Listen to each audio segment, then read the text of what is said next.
Olá, meus caros, tudo bem? Sejam bem-vindos, sejam bem-vindas. Nossa aula de Direito Penal, falaremos sobre teoria da imputação objetiva. Vamos retirar esse monstro da teoria da imputação objetiva de sua mente, né? Normalmente as pessoas pensam em teoria da imputação objetiva, elas sentem ali uma certa dificuldade, um desconforto. Vamos retirar isso. Eu já vi pessoas dizerem o seguinte: professor, eu fiz faculdade e tal, eu saí da faculdade, hoje eu sou delegado de polícia. Só que quando eu me tornei delegado, 10 anos depois que eu saí da faculdade, é que eu aprendi a teoria da imputação objetiva. Ou então eu já saí da faculdade tem 5 anos, até hoje eu não aprendi o que é isso daí. Existem livros só sobre teoria da imputação objetiva. Tá? Então vamos falar um pouco aqui sobre a teoria da imputação objetiva, aprofundar um pouquinho a teoria da imputação objetiva, principalmente no que tange aos entendimentos de Claus-Roxin ou Claus-Roxin, tá? Principalmente de Claus-Roxin, porque são os entendimentos mais trazidos aí para o Brasil relacionados à teoria da imputação objetiva. Tudo bem? Na tela. Eu já te trouxe uma boa ideia do que é a teoria da imputação objetiva, que ela foi criada, ela serve para limitar o nexo de causalidade. Ela serve para limitar o nexo de causalidade. Disposições gerais. Desenvolvida por Karl Lorenz e Honig, 1927-1930, sendo que atualmente representada por Claus-Roxin e Günther Jacobs. Então já temos uma boa ideia de questão de prova relacionada a esse tema. Quem representa hoje a teoria da imputação objetiva? Roxin e Jacobs. Ou seja, teorias funcionalistas. Hoje, a colocação da teoria da imputação objetiva na doutrina veio das teorias funcionalistas. Funcionalismo moderado de Roxin e funcionalismo sistêmico de Jacobs. Como a doutrina como um todo segue muito Roxin, o funcionalismo moderado de Roxin ele é muito seguido, a aplicação do princípio da insignificância é um grande exemplo. Por isso, os postulados de teoria da imputação objetiva de Roxin são os mais utilizados. Tudo bem? Jacobs também tem seus postulados da imputação objetiva, mas os mais utilizados são os postulados de Roxin. Ou seja, o finalismo de Wesel, as teorias finalistas, a conduta tendo como ali o dolo e a culpa dentro da conduta, um pressuposto dolo e culpa dentro da conduta, a conduta sendo praticada como uma finalidade, o finalismo, teoria de Wesel, ele não leva em consideração a teoria da imputação objetiva, tá? A limitação no finalismo da regressão ao infinito é através do dolo e da culpa, tudo bem? Então a teoria da imputação objetiva, ela não surge com as teorias funcionalistas, ela surgiu lá com Karl Lorenz e Honig em 1927-1930, mas ela é incrementada nas teorias funcionalistas por Roxin e por Jacobs. Tudo bem? Na tela, vamos lá. Show de bola. A teoria da imputação objetiva tem por finalidade delimitar a imputação ao agente, delimitar, evitando o regresso ao infinito. Então, apesar do nome ser imputação objetiva, na verdade eu estou diminuindo as imputações. A teoria da causalidade simples, adotada no finalismo, ela traz um problema de regressão ao infinito. Ela traz diversas imputações de forma generalizada. O que faz a imputação objetiva? Ela fala, não, vamos pegar esses casos aqui de imputação, vamos diminuir ele, vamos delimitar ele, trazendo elementos normativos. Vamos trazer elementos normativos para delimitar, para diminuir a imputação agente, limitando, evitando o regresso ao infinito. Essa é a grande finalidade da teoria da imputação objetiva. É limitar, é diminuir a regressão ao infinito.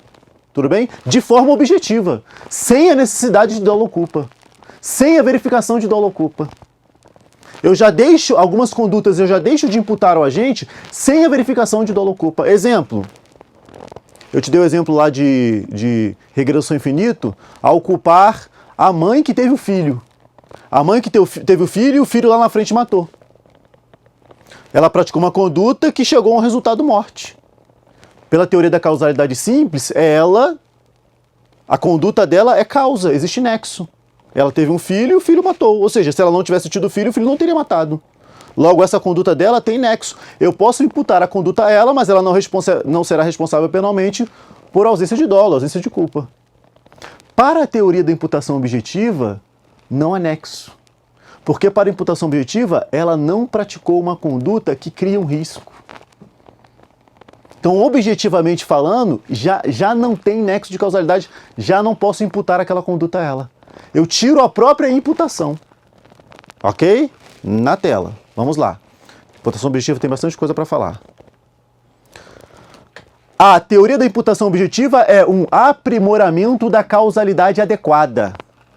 Então, a causalidade adequada, ela já veio com aquela ideia de limitar o regresso ao infinito. Falou, não, vamos ver aqui, nos casos de causas supervenientes relativamente independentes, o agente não responde se a provocação do resultado se deu somente por causa dessa causa, mesmo que exista a causalidade simples.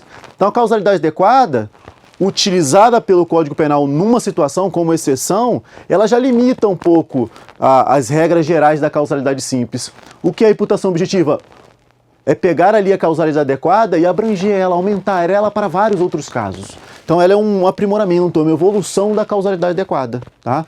Utilização de elementos normativos dentro de causalidade. Tudo bem? Na tela. Coloquei um esqueminha da causalidade simples e da imputação objetiva. Então a teoria da causalidade simples, ela utiliza como postulados a teoria da equivalência dos antecedentes causais e mais a teoria da eliminação. A teoria da equivalência, que é a comum, né, a causalidade simples, e mais a teoria da eliminação aqui, o dolo é culpa, que elimina o regresso ao infinito. Enquanto que a imputação objetiva, ela não precisa dessa teoria posterior da eliminação. Ela já elimina, dentro dela mesmo, o regresso ao infinito. Enquanto que a causalidade simples precisa de uma outra análise de dolo e culpa para eliminar o regresso ao infinito, a imputação objetiva não. Dentro dela própria, ela já elimina o regresso ao infinito.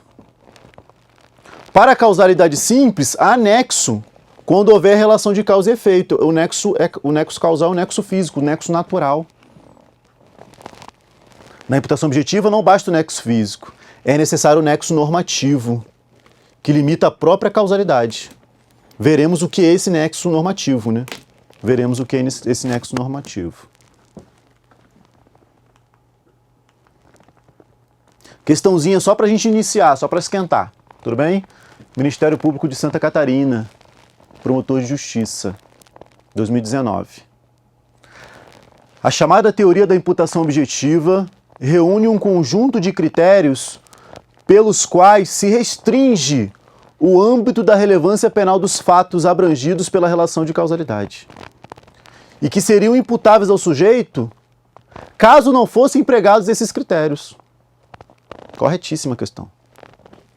Corretíssima.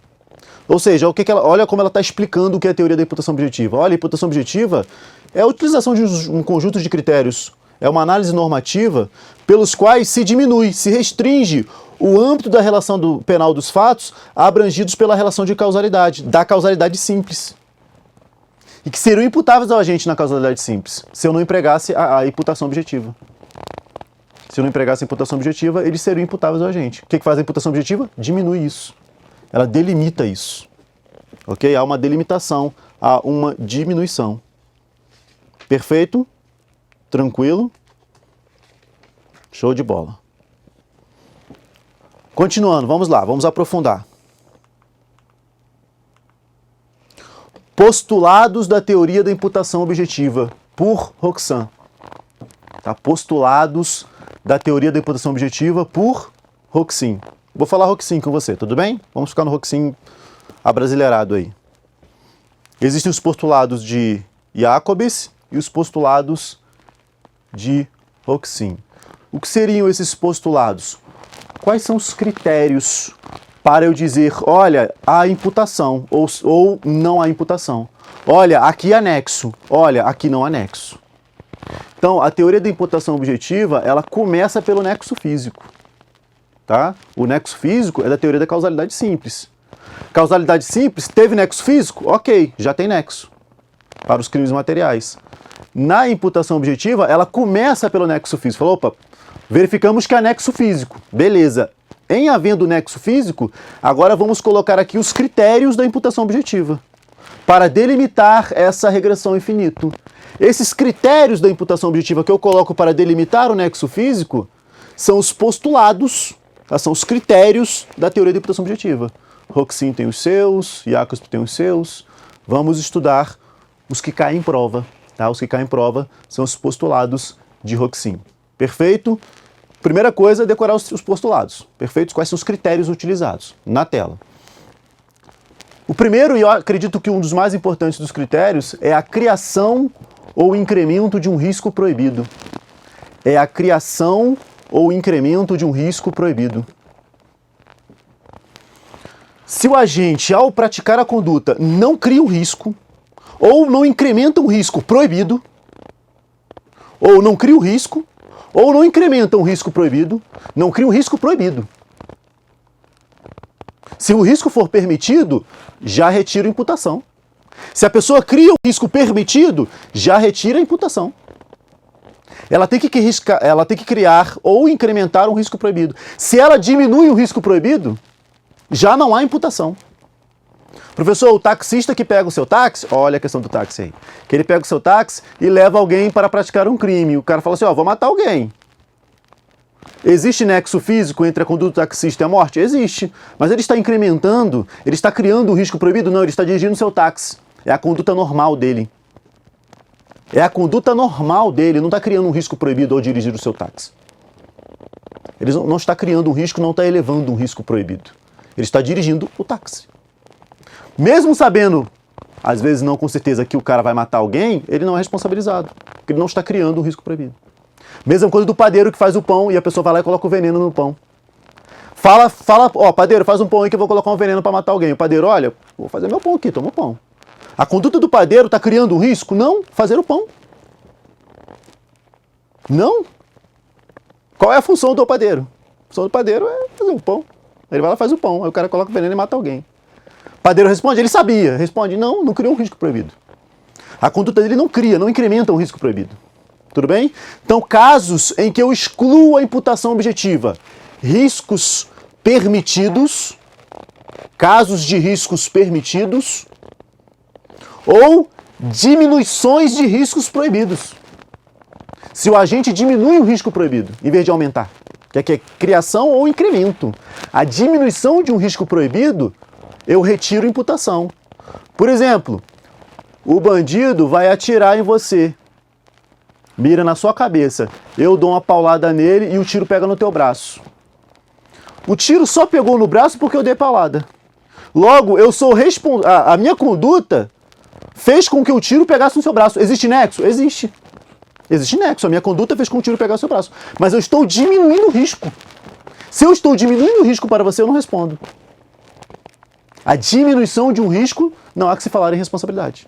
Tudo bem? Na tela. Vamos lá. Vamos ver primeiro os postulados, depois eu aprofundo um por um. Tudo bem? Criação ou incremento de um risco proibido. Realização do risco no resultado. Tá? Realização do risco no resultado. E resultado se encontra dentro do alcance do tipo. E resultado é o alcance do tipo aqui. Resultado se encontra dentro do alcance do tipo. São os 3 postulados de Roxin para a teoria da imputação objetiva. Então, primeiro postulado, criação ou incremento de um risco proibido. Criação ou incremento de um risco proibido. Vamos aprender o que é a prognose póstuma objetiva. Professor, que nome é esse? Como que eu sei se a pessoa criou um risco ou incrementou um risco proibido? O juiz vai fazer uma análise, da conduta do agente. Essa análise é a prognose feita. A prognose, o juiz faz uma análise voltando ao passado. Então a prognose é o juiz voltar ao passado e verificar como se deu a conduta de acordo com os conhecimentos dele, daquela pessoa ali na prática da conduta. Se ela está criando ou incrementando o risco proibido. Então o juiz, ele meio que faz um exercício mental de voltar ao passado e verificar aquela conduta, se o agente, ao praticar a conduta, de acordo com os seus conhecimentos, está criando um risco ou está aumentando o risco. Só que essa prognose, que o juiz volta ao passado, ela é feita depois, claro. É uma prognose póstuma. É uma prognose póstuma, feita de forma objetiva. Eu não olho o dolo do agente. Ele verifica somente se o agente está incrementando o risco ou se ele está criando o risco. Então essa é a prognose póstuma objetiva. Prognose póstuma objetiva, análise da conduta do agente que cria ou incrementa um risco proibido. Feita pelo juiz ex ante, ele faz depois, na hora do julgamento. Tudo bem? Essa é a chamada prognose póstuma objetiva. Perfeito? Na tela. Exemplos aqui que não há incrementação de um risco proibido, nem criação de um risco proibido. Sobrinho envia o tio para uma viagem a um local violento. Sobrinho, ele sabe que em determinada localidade está ocorrendo diversas mortes. Fala assim, não, está morrendo gente ali. Quero matar meu tio para ficar com a herança dele.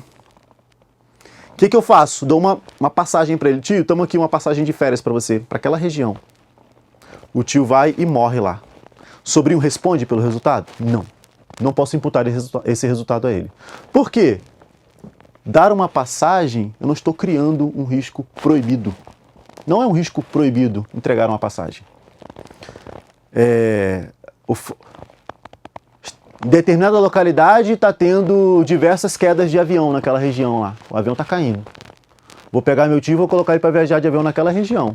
De vez em quando cai um avião por ali. Comprar uma passagem de avião, não estou criando, não estou incrementando um risco proibido. Estou praticando uma conduta de criar risco proibido. Viajar de avião.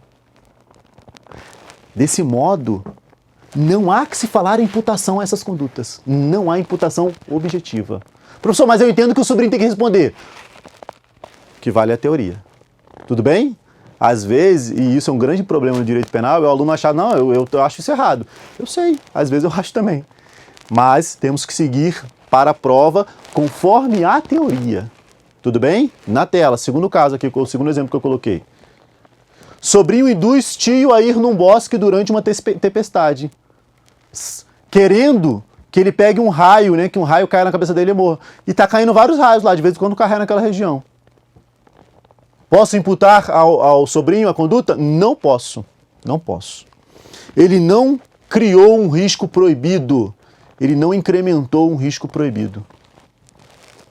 Ele não criou, não incrementou um risco proibido. Causa de exclusão de criação ou incrementação de risco proibido. Ausência da criação do risco. Não existe uma conduta que criou o risco.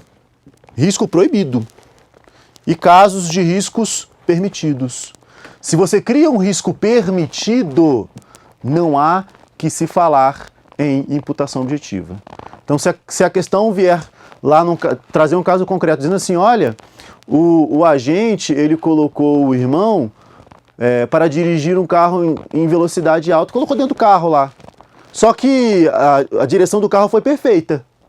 Só que acabou causando um acidente, né? Acabou ali sofrendo um acidente, a pessoa morreu.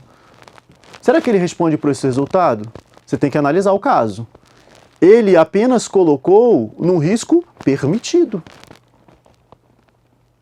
Dirigir o carro, apesar de ser um risco, é um risco permitido. Estar dentro do avião, apesar de ser perigoso, por vezes, é risco permitido. Tá? Sendo risco permitido, o agente não responde. Tudo bem? Sendo o caso de risco permitido, a gente não responde. Perfeito? Tranquilo? Na tela. Professor, então a viagem de avião é um risco permitido? Sim, é um risco permitido. E casos de diminuição de risco. Diminuição de risco, o agente não responderá. Da diminuição de risco, o agente não responderá. Eu retiro a imputação dele. Vamos adiante, nosso tempo é curto aqui. Segundo postulado, realização do risco no resultado. Realização do risco no resultado. Ou seja, quando eu falo realização de risco no resultado, isso aqui é o mais fácil de todos. É o nexo de causalidade verdadeiro. O resultado tem que acontecer por causa do meu risco. O resultado tem que ocorrer por causa do risco que eu criei. É o nexo de causalidade entre o risco criado e o resultado. Se o resultado não ocorrer por causa do meu risco, é o nexo simples. Não há que se falar em imputação. Tudo bem? Aqui é o nexo simples entre o resultado e o risco criado. O resultado tem que ser uma decorrência do risco criado ou risco incrementado. Perfeito? Na tela. Vamos. Terceiro postulado. Resultado se encontra no alcance do tipo. Esse aqui normalmente não é entendido pelos alunos. O que é o alcance do tipo? Resultado se encontra no alcance do tipo. Quando eu falo resultado se encontra no alcance do tipo, é o seguinte: se eu pratico um crime, ao praticar aquele crime, existe um alcance desse tipo penal. Só posso ser imputado a mim as condutas, os resultados decorrentes desse tipo penal. Se forem resultados que vão além desse tipo penal, resultados além desse tipo penal, estão fora do alcance do tipo. Exemplo, danos tardios.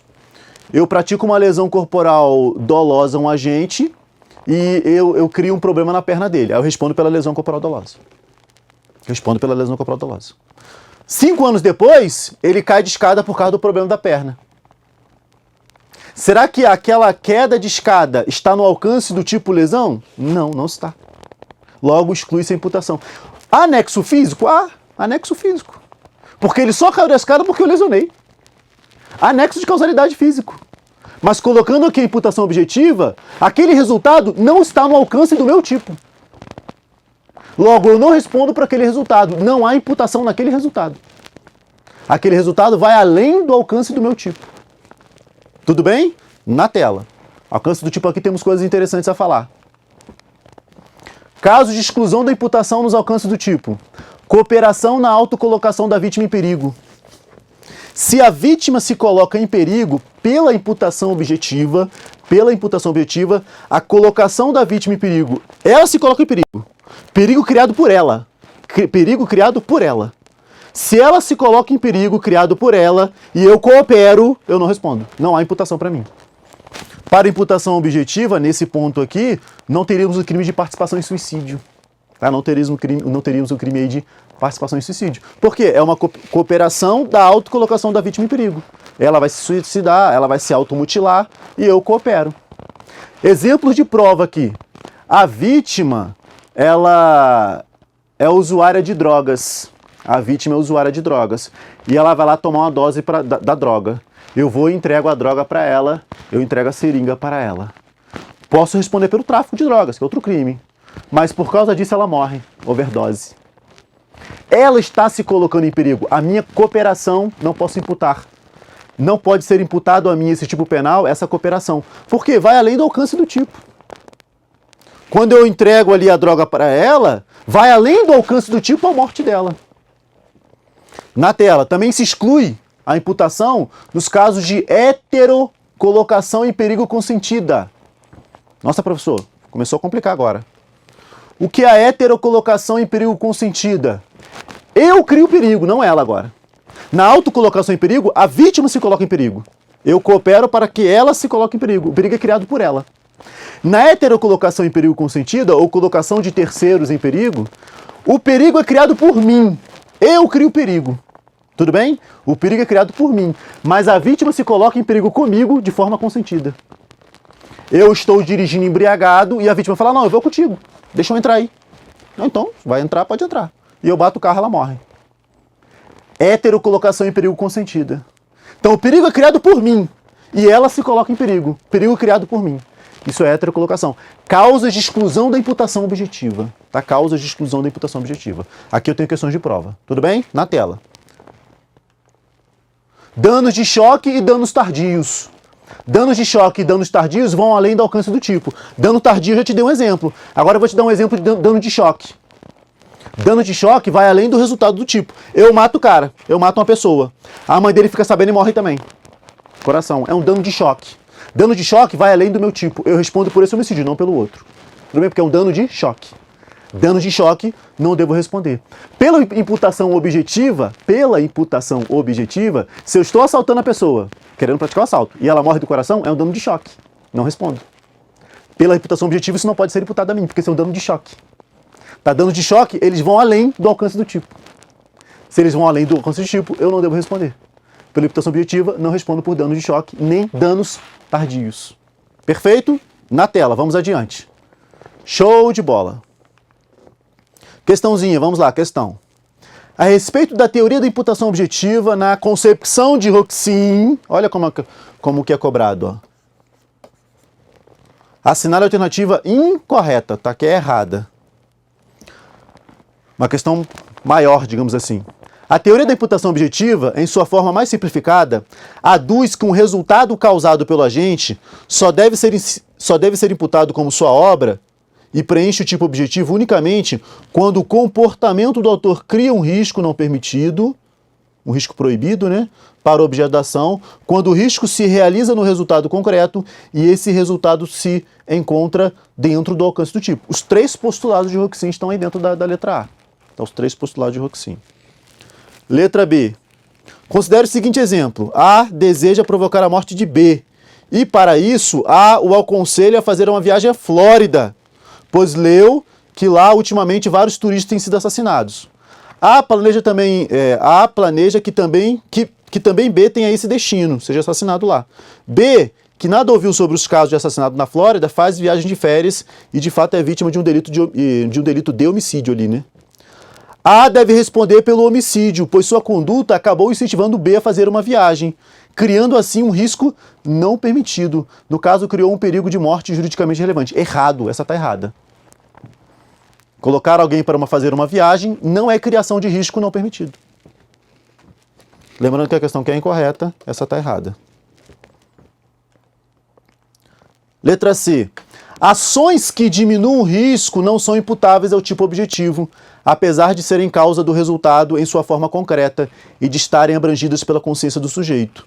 Assim, quem convence o ladrão a furtar não R$1.000, mas somente R$100, não é punível por participação no furto, pois sua conduta não elevou, mas diminuiu o risco de lesão. Correto. Diminuição de risco não responde. Não imputa, melhor dizendo. Letra D. Imagine a seguinte hipótese. 2 ciclistas passeiam um atrás do outro, no escuro, sem estarem com as bicicletas iluminadas. Por mera falta de atenção e descuido,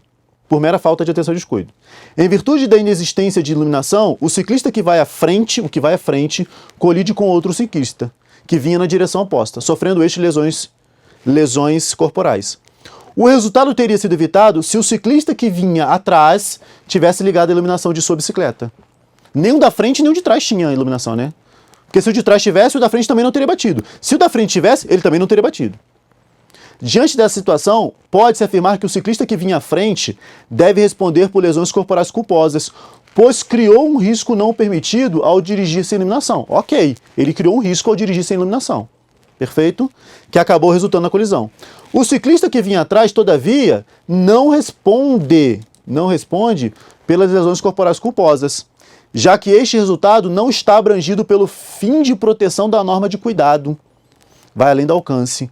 Afinal, a finalidade do dever de iluminação é evitar colisões próprias, não de terceiros, colisões alheias.